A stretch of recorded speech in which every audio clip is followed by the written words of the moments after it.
September 14th, 1972, 3:37 p.m. The Wildcat Boxing Gym in Oakland sat heavy with the smell of leather and sweat, its windows catching the afternoon sun in dusty beams that cut through the haze of chalk and liniment. Only 17 people were present that Thursday afternoon, but what they witnessed would be recounted in whisper and argument for decades to come. The heavy bag in the corner swung in lazy arcs, and the speed bag rattled its familiar rhythm, while two fighters sparred in the main ring, their gloves thudding against headgear with metronomic precision.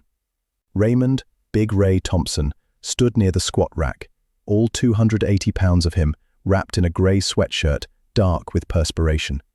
At 6'4", he dominated the space around him the way a mountain dominates a valley. His shoulders measured 52 inches across, and his fists, even ungloved, looked like they could crack concrete. Thompson held the Pacific Northwest heavyweight title and had defended it successfully 11 times. His record stood at 34-2-1, with 28 knockouts. When he spoke, which was often, his voice carried the weight of someone accustomed to being heard and heeded. The scar tissue above his left eye told stories of wars won, and the slight cant to his nose suggested at least 3 breaks, maybe 4. David Chen, who ran the gym's equipment maintenance, was restocking the tape dispenser when he noticed Bruce Lee enter through the side door.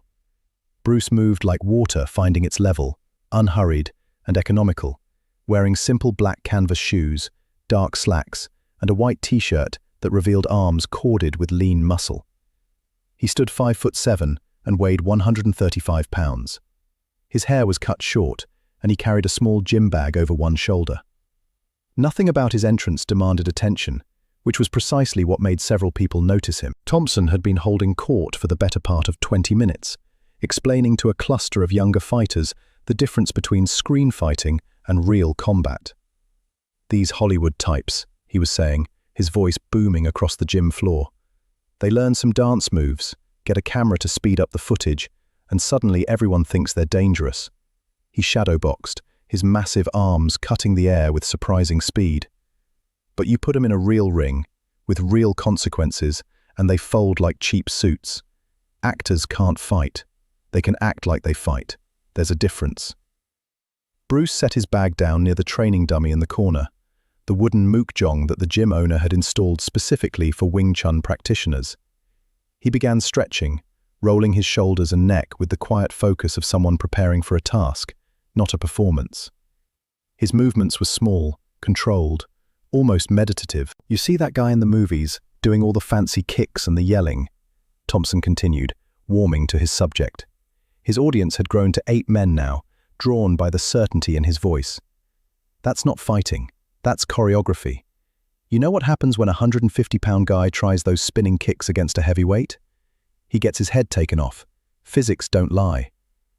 Martin Wade, a middleweight who trained at Wildcat 3 days a week, noticed Bruce and whispered something to the man beside him. The whisper spread like ripples across water.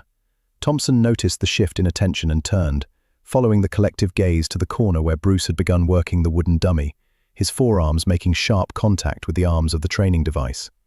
Thock, thock. The sound was crisp, precise, like a carpenter testing joints.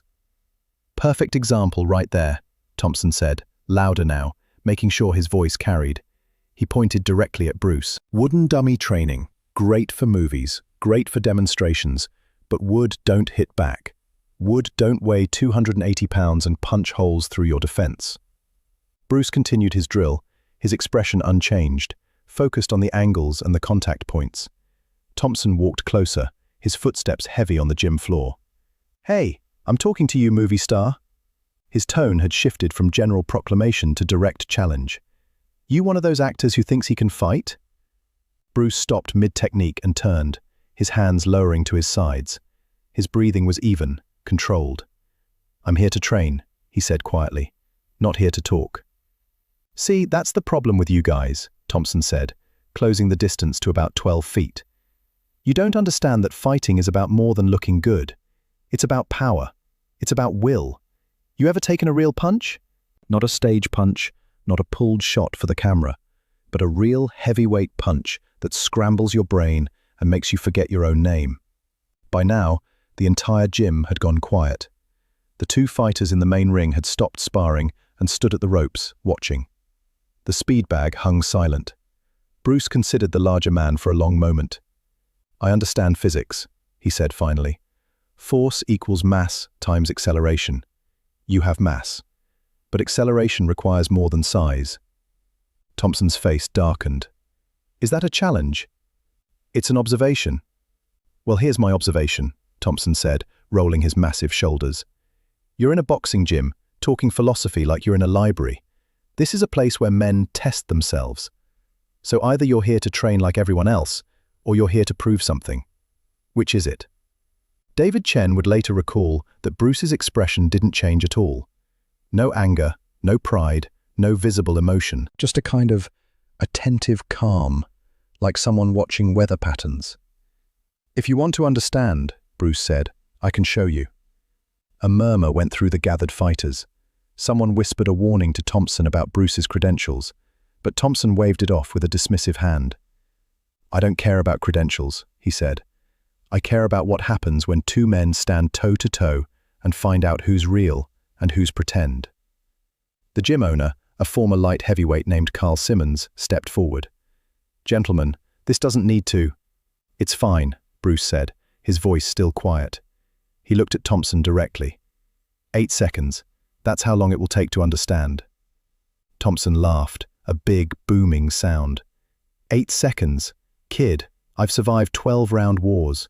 8 seconds is how long it takes me to warm up." "Then you'll be warm enough," Bruce said. They cleared a space on the gym floor, pushing back equipment and marking an informal circle about 20 feet in diameter. No ring, no ropes, no referee. Carl Simmons stood nearby, ready to intervene if necessary, though his concern was written clearly across his face. Martin Wade started to move forward, but someone held him back. Thompson removed his sweatshirt, revealing a torso like a barrel, thick slabs of muscle layered over a frame built for punishment and power. His chest measured 52 inches, his waist 42. He rolled his neck, producing audible cracks, and bounced on the balls of his feet with the practiced ease of a professional fighter. His hands, wrapped but not gloved, looked like they could palm a basketball.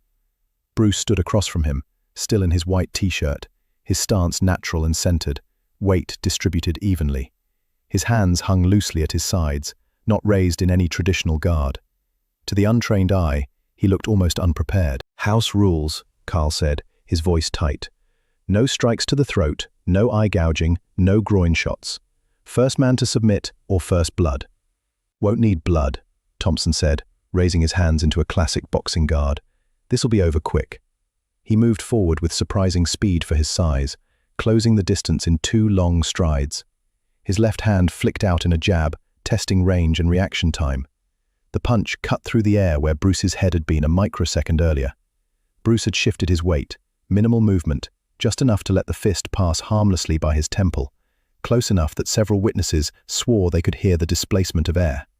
Thompson reset and threw a right cross, putting his shoulder and hip into it, a punch designed to end conversations.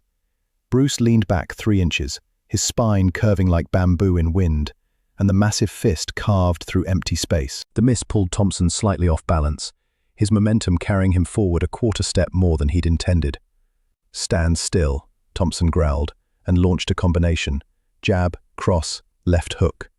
Each punch carried the weight of his professional training, the accumulation of thousands of hours in the ring. Each punch missed by the narrowest of margins. Bruce's head moved in subtle arcs, his feet making small adjustments, his body reading the angles and responding with the minimum necessary motion. Thompson stepped back, breathing harder now, recalibrating. The gym was absolutely silent, except for the scuff of shoes on the floor and the sound of breathing. 12 seconds had elapsed.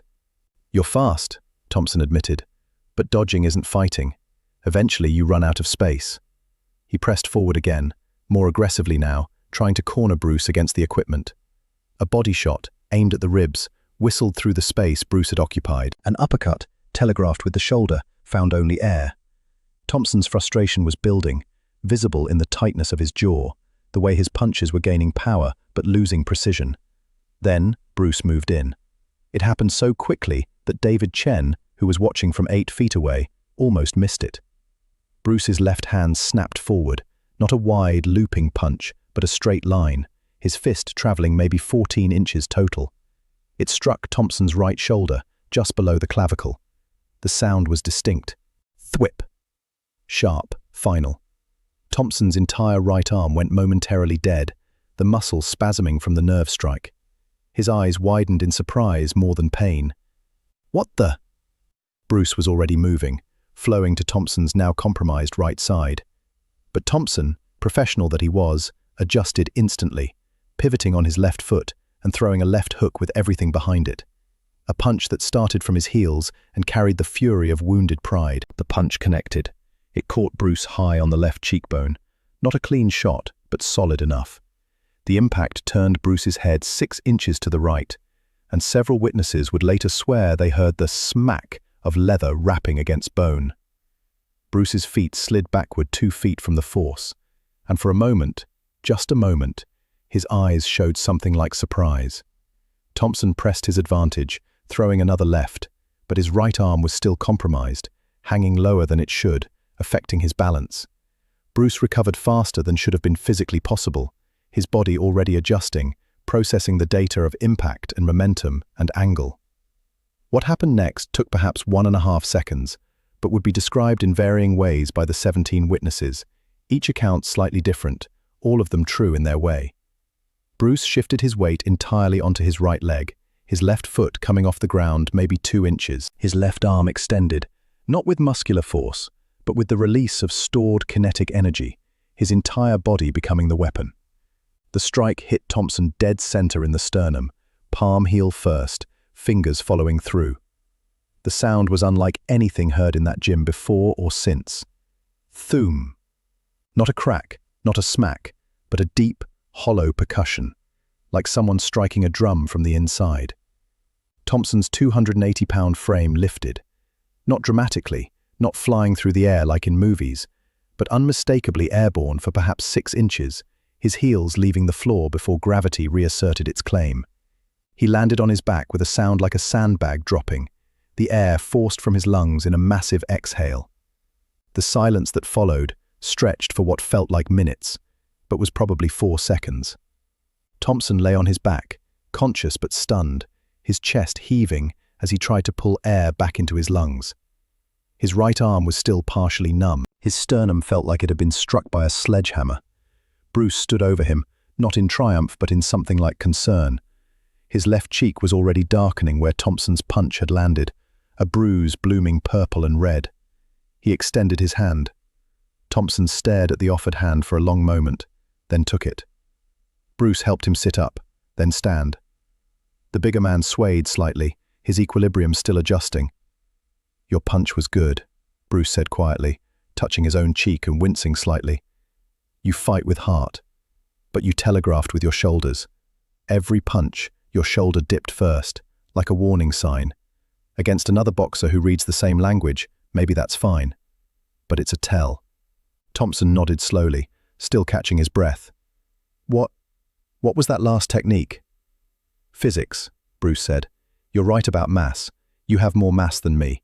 But acceleration comes from efficiency, from using the whole body as one unit, from releasing energy at exactly the right moment. Your power comes from your arms and shoulders. But power should come from the ground, through the legs, through the core, released through the point of contact. You're using maybe 60% of your potential." "That felt like more than 60%, Thompson said, rubbing his chest. "Because I used 100% of mine." Bruce picked up a towel from nearby and offered it to the bigger man. "You're a good fighter. You have discipline, you have training, you have courage. But you're fighting with just your body. Fighting should include your mind, your breath, your understanding of physics and anatomy." Martin Wade brought over water bottles. Thompson drank deeply, his breathing starting to normalize. The mark on Bruce's cheek was vivid now, unmistakable evidence that he'd taken real damage. "The wooden dummy," Bruce said, gesturing toward the corner, "teaches angles and sensitivity. It's not about hitting wood. It's about training your body to recognize optimal lines of force. When you fight, you're fighting with strength. Strength is important. But timing and positioning multiply strength. You hit me with maybe 75% of your power because you were slightly off balance when the punch landed. That 75% still hurt. If you'd been perfectly balanced with perfect timing, that punch might have ended this differently." Thompson listened, really listened. The anger had drained from his face, replaced by something like curiosity. "Can you teach me?" Bruce smiled slightly, then winced at the pain in his cheek. "I can show you principles, but you have to be willing to unlearn some things first. That's the hardest part. Not learning new techniques, but letting go of old habits." Carl Simmons, who'd been standing frozen near the edge of the circle, finally found his voice. "That was 11 seconds. I counted." "Close enough," Bruce said. The gym slowly returned to its normal rhythm, fighters returning to their training, though the energy had fundamentally shifted. Thompson sat on a bench, still processing, and Bruce sat beside him. They talked for 40 minutes, Bruce explaining concepts of centerline theory, of economy of motion, of the relationship between tension and release. Thompson asked questions, his professional pride sufficiently humbled to allow genuine curiosity. David Chen would later tell his wife that he'd never seen someone so thoroughly beaten become so thoroughly engaged in learning from the person who'd beaten them. But that wasn't quite accurate. Thompson hadn't been beaten so much as educated, given a glimpse of possibilities he hadn't known existed. 3 weeks later, Thompson showed up at Bruce's Kwun in Oakland's Chinatown, asking if the offer to train was still open. Bruce accepted him as a student, and for the next 8 months, until Bruce's schedule took him to Hong Kong for filming, Thompson trained 3 times a week in Junfan Gung Fu. His boxing career continued, but his approach changed. He became more economical, more aware of his telegraphs, more conscious of the physics underlying each movement. His next 6 fights all ended in knockouts, but observers noted something different in his style.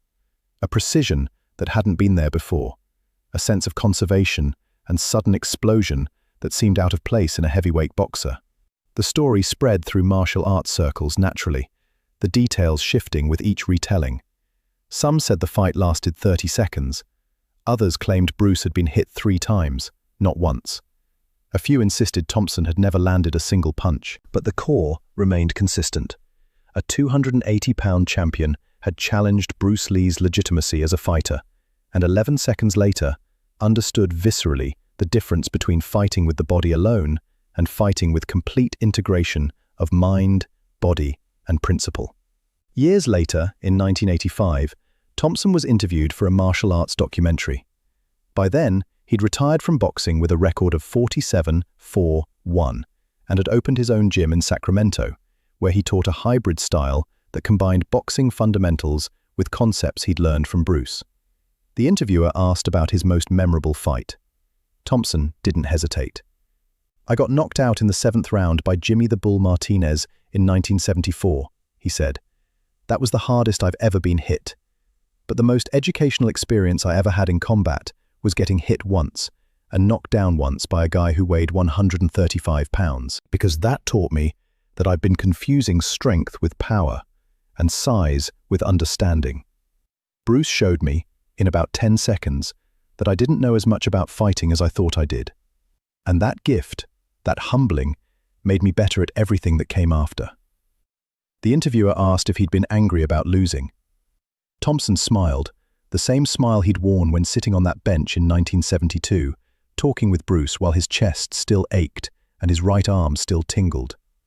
"I wasn't angry, I was curious, and curiosity is the beginning of wisdom. Bruce didn't fight me to prove he was better. He fought me to show me there was more to learn. And that," he said, "that made all the difference." Perhaps that is enough.